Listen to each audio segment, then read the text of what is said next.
చెప్పుతో నేనే కొట్టుకుంటున్నాను. నా చెప్పుతో నేనే కొట్టుకుంటాను. మా చెప్పుతో నేనే కొట్టుకుంటాను. హలో అండి, నేను ఇప్పుడే బార్బరిక్ సినిమాకి వెళ్ళాను. థియేటర్లో 10 మంది ఉన్నారు.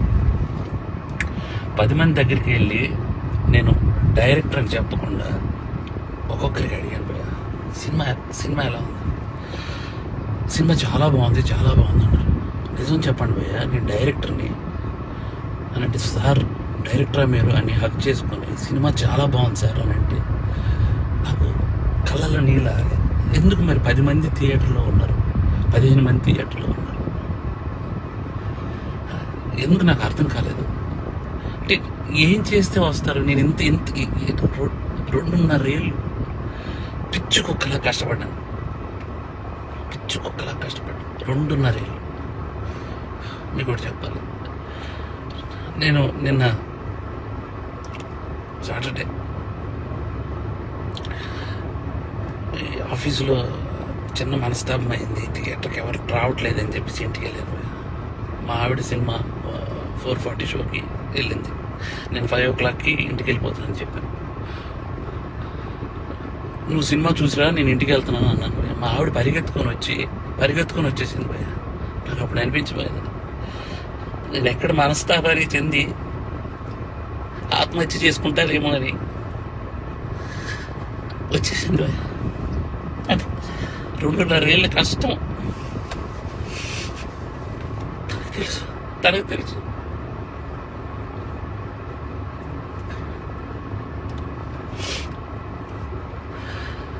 మలయాళం కంటెంట్లు, మంచి కంటెంట్లు చూస్తారు థియేటర్లో అని చెప్పి చేశాను భయ్య. నేను కాన్ఫిడెన్స్తో ఒక మాట అన్నాను భయ్య జనాలందరికీ, సినిమా కానీ మీకు నచ్చకపోతే నా చెప్తే నేను కొట్టుకుంటా అన్నా. నా చెప్తే నేను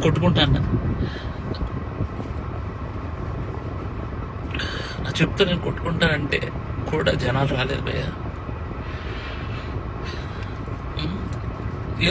నాకు అర్థం కావట్లేదు, ఇప్పుడు జనాలు రావట్లేదు అని అంటే ఏంటి అర్థం? ఒక పని చేస్తా భయ్య, నేను ఇలా కాదు, నేను మలయాళం ఇండస్ట్రీకి డైరెక్ట్ వెళ్ళి అక్కడే సినిమా తీసుకొని ఒక తెలుగు ఆడియన్గా ప్రూవ్ చేయడానికి వస్తాను భయ్య. నేను తెలుగు ఆడియన్కి సినిమా తెలుగు తీస్తే ఎలా ఉంటుందో చేసుకొని వస్తాను భయ్య. మీరు మలయాళం సినిమాలు అయితేనే వస్తున్నారు భయ్య, అర్థమైపోయింది. అంటే పరభాష చిత్రాలు కంటెంట్ సినిమాకి ఒక్కసారి వెళ్ళి బాగాలేదంటే నేను ఒప్పుకుంటా భయ్య. మీరు సినిమాకే రాకపోతే నేను అసలు బాగుందో నాకేం తెలుస్తుంది అసలు? నాకు ఎలా ఈ ఛాలెంజ్ నేను తీసుకున్నాను. నేను అది రిటర్న్ తీసుకొని నా చెప్పుతో నేనే కొట్టుకుంటాను. మా చెప్పుతో నేనే కొట్టుకుంటాను. చాలా ఉంటా. ఆయన ఏంటంటే మంచి సినిమా తీశాడు బార్బరిక్. నేను పాపం ఆ డైరెక్టర్ కూడా చాలా మంచి డైరెక్టరు. 100 సార్లు చెప్పా, గురు ఆ టైటిల్ బార్బరిక్ అంటే అదేదో బార్బిక్యూ లాగా ఉంది, ఎవరికి అర్థం కాదు, నువ్వు ఆలోచించని 100 టైటిల్స్ పంపించా. రోజు ఒక టైటిల్ చెప్తే ఎక్కదేమో అని లోగోస్ రాసి పంపించేవాడిని. పంపించినా సరే ఆయన ఏంటంటే పాపం ఒక ట్రాన్స్లో ఉన్నాడు. ఆయన ఏంటంటే అది ఆ సినిమా గురించి ఆ కథ బార్బరిక్ అనే ఒక దేవుడని ఫీల్ అయ్యాడు పాపం. మనం ఫీల్ అవ్వటం వేరు, ఆడియన్ ఫీల్ అవ్వటం వేరు. ఆడియన్ మనసులో లేని దేవుణ్ణి మనం తీసుకెళ్ళాం. ఇది చెప్పినా సరే నేనేంటంటే యాజ్ ఎ డైరెక్టర్గా ఇంకో డైరెక్టర్ నేను ఫోర్స్ చేయలేనని యాక్చువల్గా నేను అది సర్లే మీరు నమ్మారు కదా వెళ్ళిపోండి అని చెప్పి అన్నాను.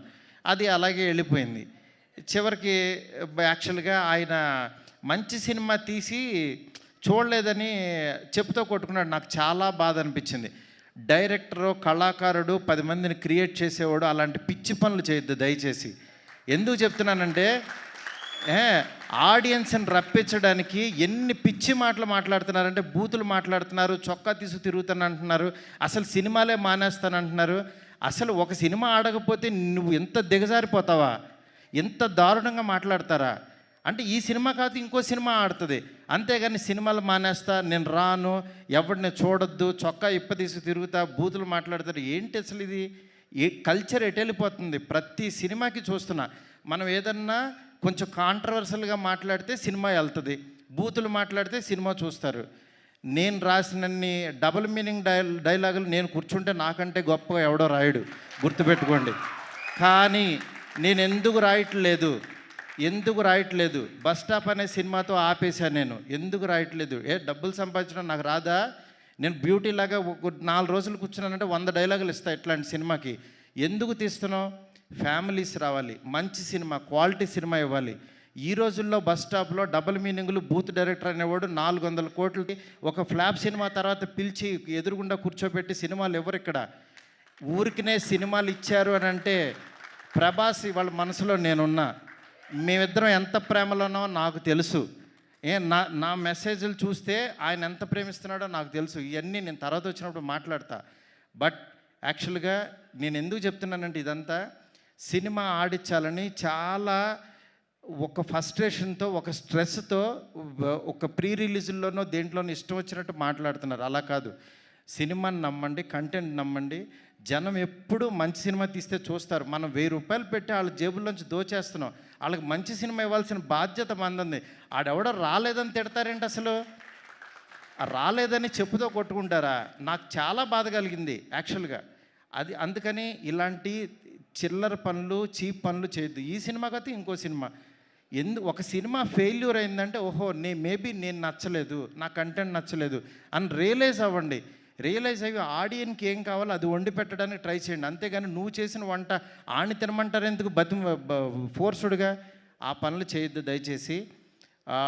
డెఫినెట్గా ఈరోజు బ్యూటీ మీకు ఆకలి టైంలో కూడా ఎక్కువ మాట్లాడాను, ఎందుకంటే ఇది అవసరం. అందుకని చెప్పి నేను మాట్లాడాల్సి వచ్చింది. ఇవాళ బ్యూటీ తన దగ్గర పుట్టింది, సాయితో తయారైంది. నెక్స్ట్ ఇంకొక సాయి వచ్చి యాక్చువల్గా దాన్ని చిత్రీకరించాడు. మా తమ్ముడు విజయబుల్గానే నిజంగా అంటే ఒక అభిమానం ఏదో ఇది ఉంటుంది. అట్లా విజయబుల్గానికి అద్భుతమైన మ్యూజిక్ ఇచ్చాడు. నెక్స్ట్ దీన్ని నడిపించిన వెనక హిట్ టీవీ యాప్. ఇందులో short news, live news, entertainment shows, movies, digital magazines తో పాటు మీ జిల్లా వార్తలను కూడా ఫ్రీగా చూడొచ్చు. ఇంకెందుకు ఆలస్యం? వెంటనే హిట్ టీవీ యాప్ ని డౌన్లోడ్ చేసుకుని ఫ్రీగా ఎంటర్టైన్మెంట్ పొందండి. Hit TV app. Hit TV app.